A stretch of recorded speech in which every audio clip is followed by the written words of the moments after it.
তওবার সঠিক নিয়ম কোনটি? ফরজ সালাত আদায় করার পর ইস্তেগফার বললেই কি তওবা? না না না, শুধু আস্তাগফিরুল্লাহ বললে তওবা হয় না। তওবা আলাদা জিনিস।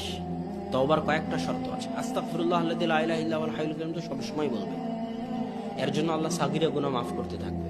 কিন্তু কাবীরা গুনাহ তওবা ছাড়া মাফ হয় না। তওবার জন্য প্রস্তুতি লাগে, কয়েকটা প্রস্তুতি। এক, যে বড় গুনাহ করেছেন ওই বড় গুনাহের উপর অনুতপ্ত হওয়া, কঠিন ভাবে অনুতপ্ত হওয়া।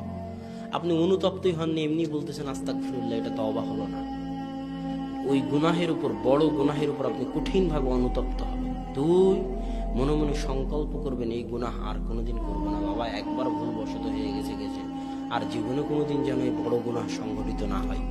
কথা কি বুঝতে পারছেন? এটা হলো দ্বিতীয় শর্ত। তৃতীয় শর্ত, যখন অনুতপ্ত চলে এসেছে, অনেক বড় গুনাহ করে ফেলেছেন, মাথা ঘুরতেছে, কি করবেন খুঁজে পাচ্ছেন না, এই মর্মে সংকল্প করলেন একবার ভুল হয়ে গেছে গেছে, আর যেন না হয়।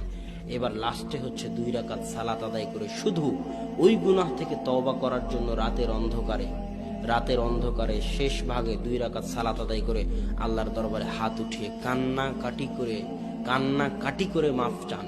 এমন ভাবে হাউমাউ করে কাঁদুন যেন আপনার মনে হয় যে আল্লাহ সুবহানাহু ওয়া তাআলা আপনার কান্না দেখে মাফ করে দিতে বাধ্য হয়। এত কঠিন ভাবে কাঁদতে হবে, কেঁদে কেঁদে আল্লাহর কাছে শপথ করতে হবে যেন